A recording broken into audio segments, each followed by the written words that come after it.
Okay? Alright? Di ba may true at may fake?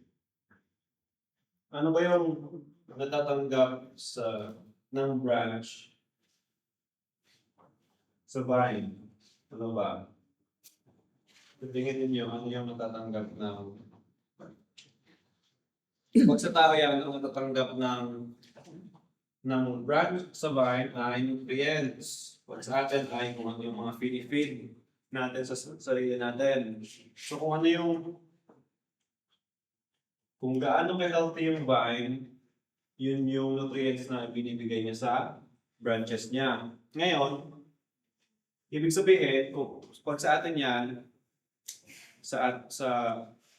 di ba may plants, human sa atin, kung ano yung kinakain natin, yun yung bibigay sa atin ng nutrients. Pag sa Bible ba, ano ba yung nagbibigay sa atin ng nutrients? Spiritually. Words. Words. Di ba? Words. Ngayon, meaning, sa false, meron din words. Words, anong equivalent ng words? Teachings, philosophies, Texts. doctrines, di ba? Meaning, maaaring indoctrinated tayo ng words ng false.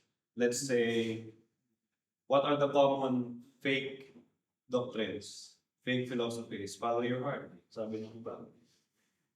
Ano ba? Pwede mong gawin kung ano man ang gusto mo basta wala kang nasasaktan ibang tao. Biblical ba yun? Hindi. Pero maraming sumusunod sa mga philosophies na yon. Yun yung sinasabi natin fake nutrients. Fake philosophies. Fake standards. The only way for us to be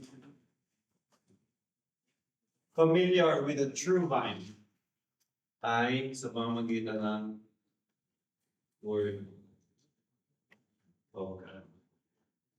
Amen. Sabi sa John 1:1, in the beginning was the Word, and the Word was with God, and the Word was God. Meaning, this Word is God.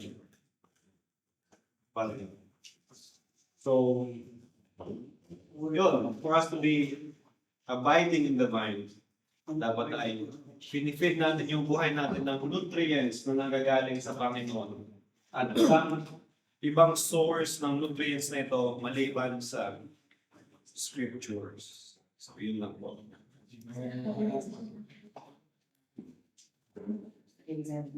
Kaya ang point ko lang ay mag-join po kayo sa aming Bible study dito sa every Wednesday and every Friday.